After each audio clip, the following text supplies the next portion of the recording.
ke sana. Iya.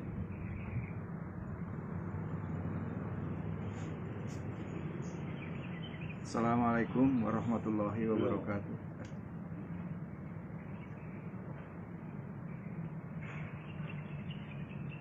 Assalamualaikum warahmatullahi wabarakatuh.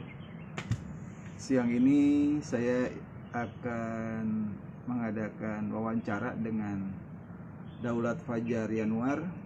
Beliau adalah penyintas COVID-19 yang pernah dirawat di hotel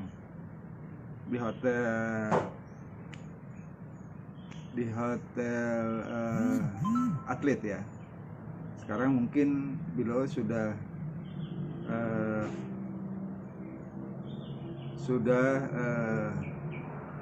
negatif, tapi Daulat ini menyatakan masih melakukan isolasi mandiri di rumahnya di kawasan Depok. Nah, untuk mengetahui lebih jelas bagaimana pengalaman Daulat Fajar Yanuar dalam bertarung dengan penyakit virus corona, mari kita dengarkan obrolan saya dengan beliau.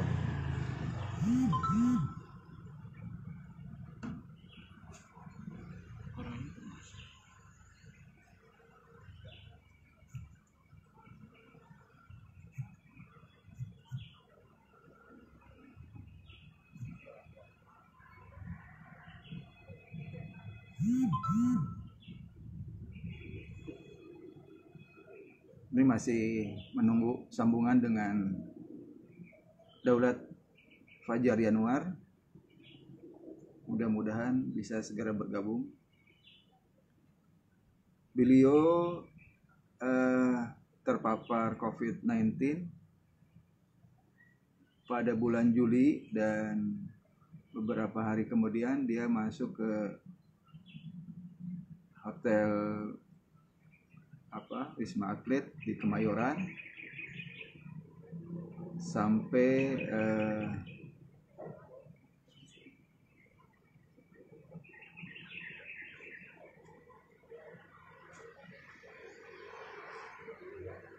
tanggal 16 Agustus.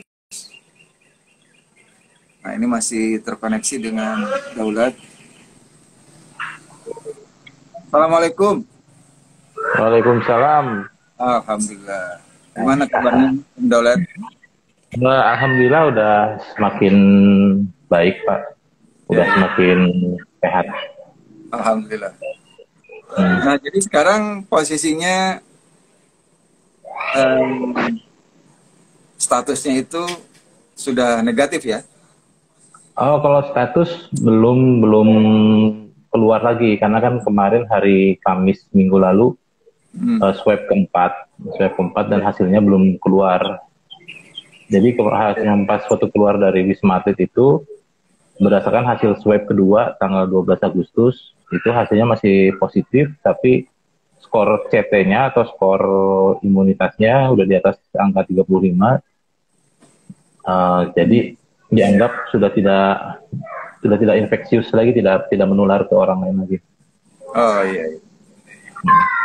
Nah, itu Anda mulai terpapar COVID-19 itu kira-kira di bulan apa? Di bulan Juli atau di bulan Agustus? Di bulan Juli, Pak. Oh, bulan Juli ya? Ya, di bulan Juli. Apa yang dirasakan awal-awal terserang COVID-19 ini? Awal-awal yang dirasakan itu pertama demam biasa, cuma demam hangat itulah. Jadi ini kan demam biasa, akhirnya saya diamkan. Terus itu hari pertama tanggal 26 Juli, hari keduanya demamnya sedikit agak naik dibandingkan hari pertama. Saya minum obat. Hari kedua belum minum obat. Hari ketiga demamnya pas hari Selasa 28 Juli semakin tinggi lagi, mulai minum obat malamnya, tapi akhirnya nggak bisa tidur. Dan hari Selasa itu udah izin nggak kerja, tadinya kerja Terus kemudian di sore-sore nggak kerja lagi gitu. Izin nggak kerja, jadi hari Selasa itu udah mulai, selain demam tinggi juga ngerasain pegel, nyeri-nyeri di badan, terus mulai ngerasain pusing, dan minum obat. Pada saat minum obat itu nggak bisa tidur sama sekali. Jadi berapa hari di Hotel Atlet Kemayoran dirawat di sana? 14 hari Pak, dari tanggal 2 Agustus sampai tanggal 16 Agustus. Jadi apa namanya, ada obat-obat khusus yang dikonsumsi selama dirawat di sana? Obatnya ya seperti kloroquine, terus Sanmol, obat batuk, terus ada lagi obat yang kapsul itu yang paling berat di antara yang lain, sama obat mah ya. Apa namanya, kan banyak digambarkan orang, karena kan orang belum tahu ya, kalau belum terserang belum tahu bagaimana sakitnya menderita apa namanya, penyakit COVID-19 ini. Gimana sih digambarkan, nggak diceritain sakitnya itu? Katanya seperti ada dalam dada ini pecahan beling gitu. Gimana tuh Om Daulat? Ya, sakitnya itu awalnya tuh memang kayak, kalau saya gejala pertama kayak tipes. Awalnya kan memang curiganya tipes, kayaknya kan, karena pacarnya tahu sendiri kalau jurnalis kan penyakitnya kan biasanya tipes gitu. Dari capek kerjanya terlalu diforsir, akhirnya kita serang itu biasanya. Cuma anehnya itu saya nggak bisa ngerasain makanan gitu. Indikatornya enggak. Saya kan biasanya kalau tipes itu zaman dulu kalau nggak bisa makan, akhirnya saya makan mie instan kan, bumbunya yang tajam gitu kan, yang kerasa banget lah harus bumbunya.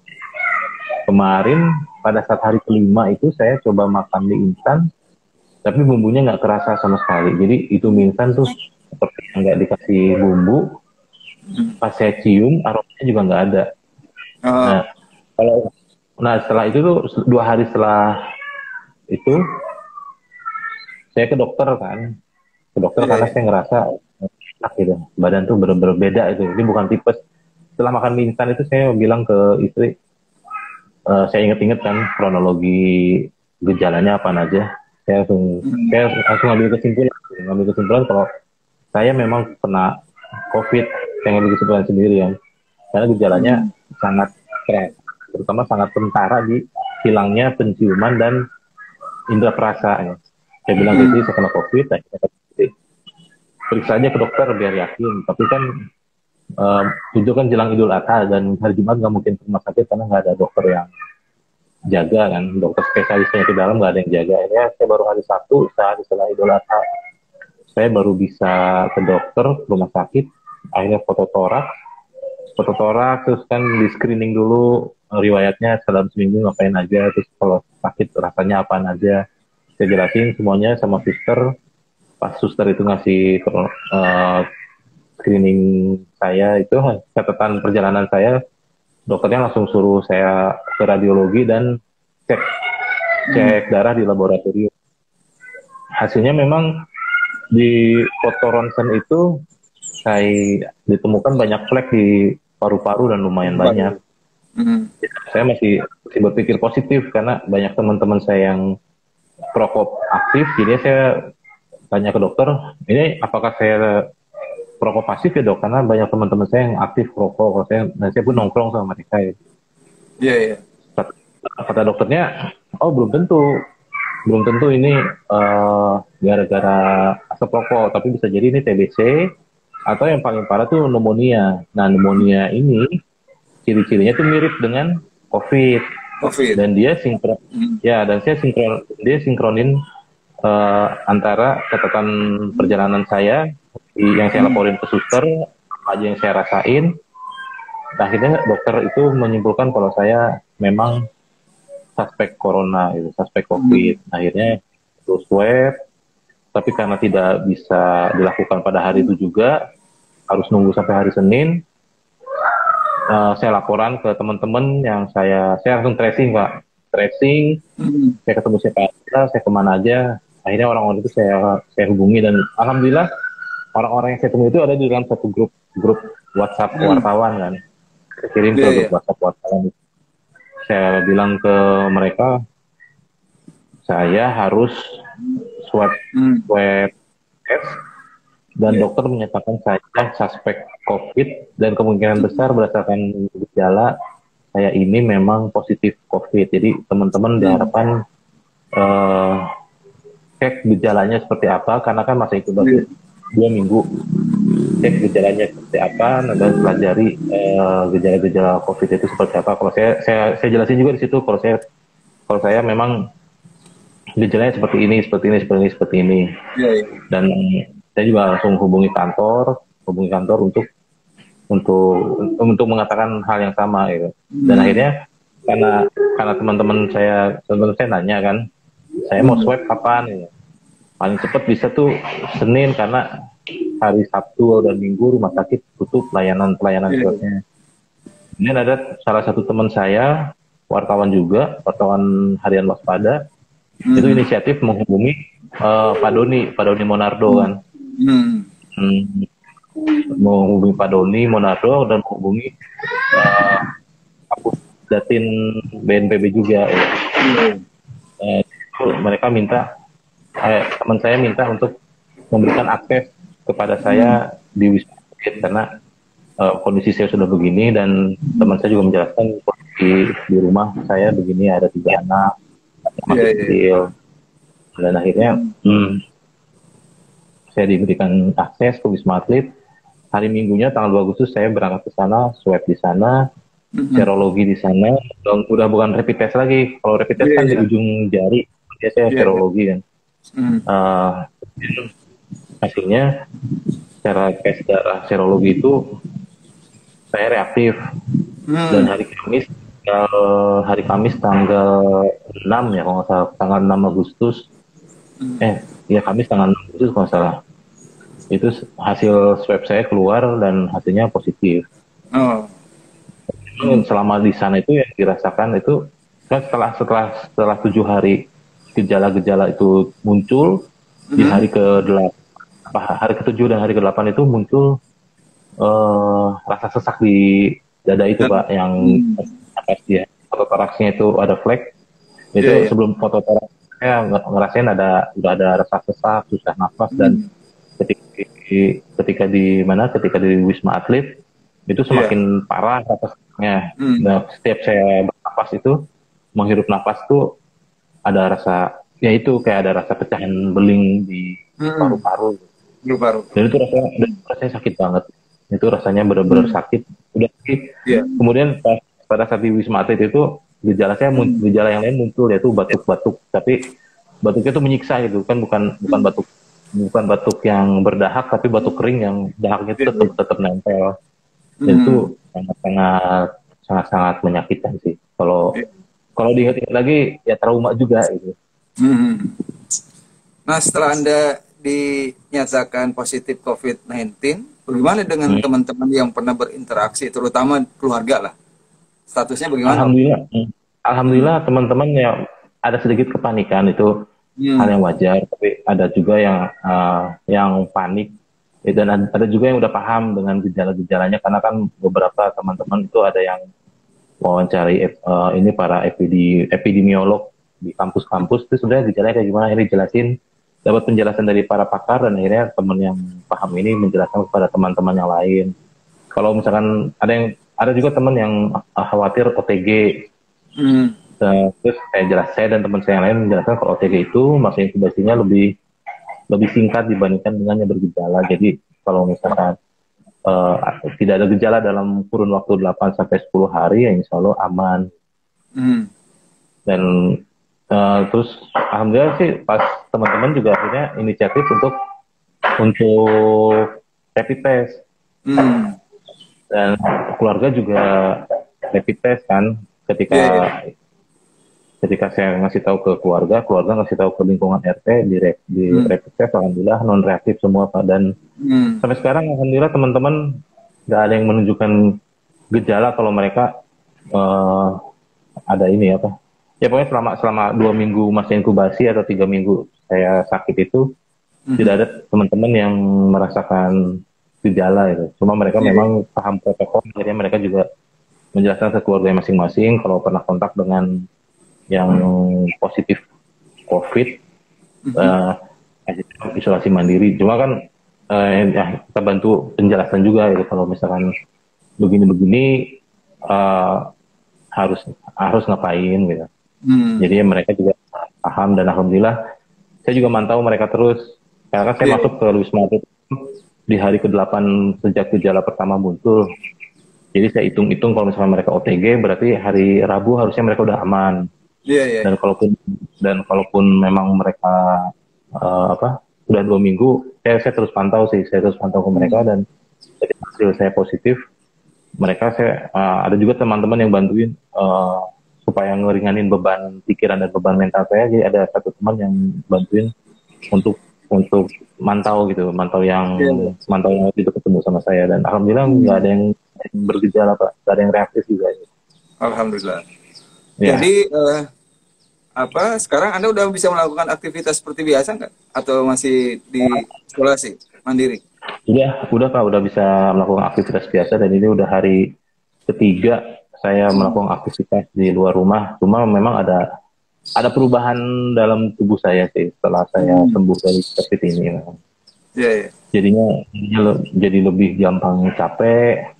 Jadi kalau habis saya keluar rumah itu dalam kurun waktu 4 jam, itu pulangnya pasti saya lapar gitu.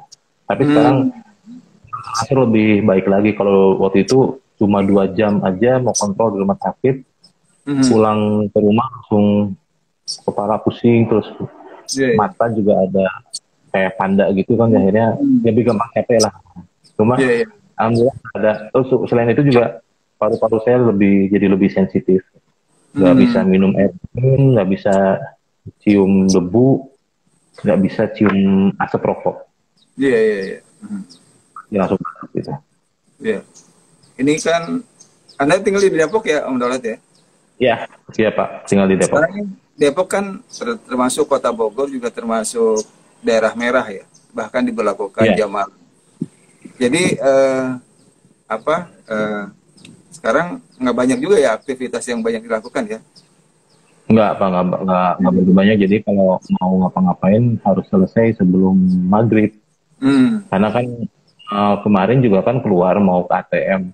Kan biasanya kan ATM adanya kalau nggak di klinik ya di minimarket. Minimarketnya udah pada tutup. Akhirnya saya keliling-keliling sampai nyebrang ke kecamatan sebelah cari ATM dan itu susah banget gitu. Nah ini menarik, ini reaksi dari tetangga atau lingkungan sekitar tempat Anda tinggal setelah Pak RT atau Pak RW dikasih tahu Anda sebelumnya ya terpapar COVID-19, kira-kira reaksi dari tetangga lingkungan bagaimana? Ya, pertama Pak RT berterima kasih dan mengapresiasi kejujuran dari kami gitu. Karena kan kebanyakan kalau orang yang kena COVID itu mungkin mereka sungkan untuk mengaku karena masalah ya Pak ya.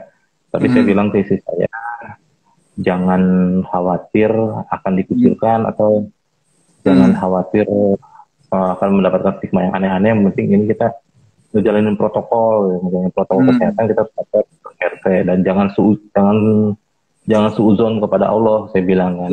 Karena kepada Allah kan kita kan semua berusaha untuk melindungi keluarga dan lingkungan ya Pak. Iya betul. Ya udah berarti ini tinggal serahkan aja sama Allah dan alhamdulillah pada saat itu Pak RT langsung menginstruksikan kepada istri saya supaya jangan keluar rumah selama 2 minggu dan untuk urusan kebutuhan sehari-hari disupport terus Pak sama tetangga satu RT. Jadi setiap hari itu saya sarapan atau untuk makan siang itu sudah disiapkan oleh para tetangga yang mereka urunan gitu. Jadi jadinya istri saya nggak begitu direpotkan dan sangat dibantulah untuk masalah kebutuhan sehari-hari itu sangat dibantu. Bukan hanya makanan yang dikasih, tapi sampai urusan pampers anak saya yang paling kecil ya dikasih. Alhamdulillah. Jadi di Kampung Serap ya di Depoknya Anda tinggal? Ya di Kampung Serap dekat Grand Depok City itu Pak. Iya dekat GDC ya. Jadi bersyukur memiliki tetangga yang sangat membantu ya pada saat Anda dan keluarga menjalani isolasi dan terpapar virus corona ini.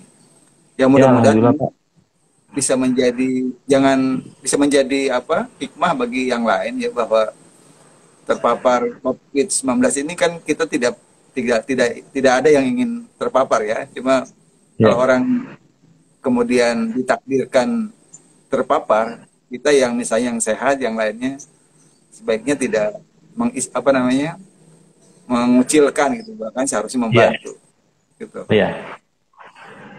Memang Dan seharusnya begitu, Pak. betul. Ada sekarang yang ada mengkonsumsi obat khusus atau yang lain-lain untuk menjaga imunitas nggak, Daulat? Kalau obat sih saya udah berhenti Pak, karena waktu pas pulang juga kan dikasih obat sama sama puskesmas, cuma nggak Iya, saya konsumsi karena memang obatnya keras banget dan itu eh, sangat tidak enak untuk liver dan lambung saya ya. iya, Jadi iya, saya iya. akhirnya minumnya herbal Pak. Hmm, Saya biasanya minum jahe dicampur madu, terus dicampur habatus sauda, dicampur hmm. propolis sama eukaliptus atau minyak kayu putih.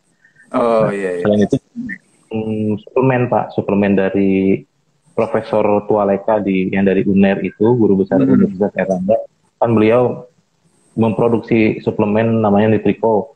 Kandungan hmm. utamanya kan nitric oxide itu yang untuk Iya, untuk elemen yang untuk bahagia gitu kan. iya, Jadi iya. beliau itu mencerita salah satu kunci supaya imunitas kita naik itu adalah dengan merasa bahagia itu.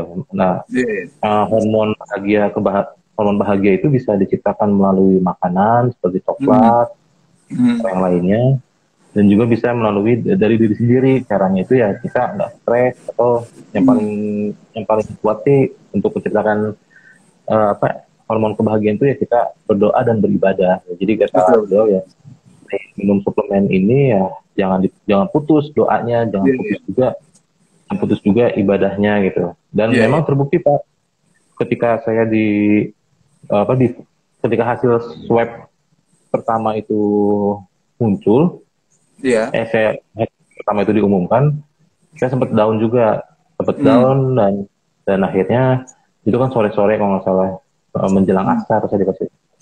Dan pas udah asar itu ya saya lebih baik sholat dulu aja deh. hmm, Nah akhirnya gila, pas setelah sholat itu saya ngerasa lebih tenang hmm. lebih tenang menerima kenyataan, Iya, iya, iya. dan saya udah menerima aja gitu. Emang emang Hmm. begini kan, memang dan pada saat memutuskan untuk pergi ke Wisma Atlet itu kan memang saya di benak saya, memang saya udah optimis kalau saya tuh Iya, kena covid ya, saya harusnya optimisme iya, iya. lulus apa gitu, gitu. Ini saya kena covid Hmm. gitu, Iya, iya, iya. ciri-cirinya udah smart banget ya, Hmm. gitu Pak. Nah, betul. Ini dari serangkaian perjalanan Anda dirawat, kemudian kemudian pulang ke rumah, menjalani isolasi mandiri, dan sekarang Hmm, kembali sehat 100% lah ya, menjalani aktivitas seperti sedia kala. ya, ya. Hikmah apa kira-kira yang Om Daulat bisa petik dari pengalaman ini? Ya, kalau hikmah tuh banyak banget Pak. Jadi yang Hmm. pertama memang untuk kita kan di dalam Islam kan ada apa ya, Hmm. apa petunjuk dari Rasulullah itu terkait tentang wabah itu seperti apa. Hmm. Ya. Jadi memang tidak boleh, ibaratnya kalau misalkan kita lagi ada di daerah hijau tuh ya udah jangan main-main ke daerah merah gitu kan. Dan Iya, iya, selain itu juga sekali-sekali kita abai dengan protokol kesehatan. iya, iya. Itu hikmah secara tentunya ya Pak ya. Hmm. Nah kalau secara ya dari sisi religinya tuh Hmm. ya, saya belajar untuk berprasangka baik sama Allah ya. Jadi Hmm. memang juga banyak teman-teman Hmm. yang support saya terus gitu kan, secara moral, Iya, iya. uh, berprasangka baik kalau apa yang Allah timpakan kepada saya itu ya Hmm. sebuah ujian. Di Iya, sisi iya. lain juga saya berpikir mungkin apa yang saya alami ini bisa jadi karena saya dulunya sering udah dosa-dosa saya udah banyak banget, mungkin Hmm. ya Pak ya, saya berpikir jangan, dosa udah banyak banget makanya datanglah musibah ini. Hmm. Yang kedua ya hikmahnya ya kita benar-benar sabar untuk menerima takdir itu berat dijalanin, emang pahit itu. Sabar itu pahit kan. Menjalani sebuah sesuatu ujian dengan sabar itu pahit banget. Dan ketiga ya kita belajar ridho aja Pak, ridho dengan ridho atas takdir yang Allah putuskan kepada kita ya. Saya belajar ridho aja di situ. Jadi benar-benar banyak merenung di sana kan. Karena kalaupun kan ngobrol sama teman nanya gitu, di sana ada wifi nggak di Wisma Atlet? Oh ada, kenceng banget, asik dong ngegame terus kan. Awalnya memang di awal sih untuk membunuh waktu saya ngegame, tapi ya lama-lama bosen juga gitu. Akhirnya kayak sama teman-teman for gym kan, ada satu teman kita, ada satu teman kita yang bicara, oh daripada ngegame mendingan jualan gitu kan. Dari situ saya langsung, daripada ngegame ngabisin waktu berjam-jam, mending kita belajar berjualan atau kita belajar yang lain. Iya. Ya, kayak hapusin game itu, saya hapusin semua. Ya akhirnya kalau membunuh waktu ya udah istirahat, baca-baca atau ngobrol sama keluarga atau ngobrol sama teman-teman wartawan yang lain. Jadi ya jadinya banyak banget di situ perubahan gitu. Setelah dari situ saya udah malas lagi main game gitu. Setelah omongan dari teman saya itu ya kita ngapain gitu main game gitu, mendingan jualan gitu. Salah satunya ya kayak gitu. Samping yang lain tadi udah saya sebutin. Iya. Nah ya terima kasih nih Mas Daulat sudah berbagi, sudah sharing pengalaman Anda yang pernah terpapar COVID-19. Semoga bermanfaat untuk saya dan mungkin yang nanti menyaksikan inilah, nanti insya Allah akan saya rekam juga ke IGTV atau ke YouTube supaya banyak orang bisa memetik hikmahnya ya dari pelajaran kita menghadapi COVID-19 ini, karena penyakit ini tidak tahu kapan akan berakhir. Yang jelas sampai sekarang kan jumlah kasusnya terus meningkat, bahkan tenaga kesehatan, para dokter sudah meninggal 100 orang ya. Ini tentu penyakit ini, pandemi global ini bisa menimpa siapa aja, tergantung bagaimana kita menyikapinya. Semoga pengalaman dan cerita dari Mas Daulat ini bisa menginspirasi kita semua. Sekali lagi terima kasih waktunya Mas Daulat ya. Semoga kita semua diberikan kesehatan dan keberkahan dalam hidup kita. Terima kasih sekali lagi. Wabillahi taufiq wal hidayah. Wassalamualaikum warahmatullahi wabarakatuh. Waalaikumsalam warahmatullahi wabarakatuh, Pak.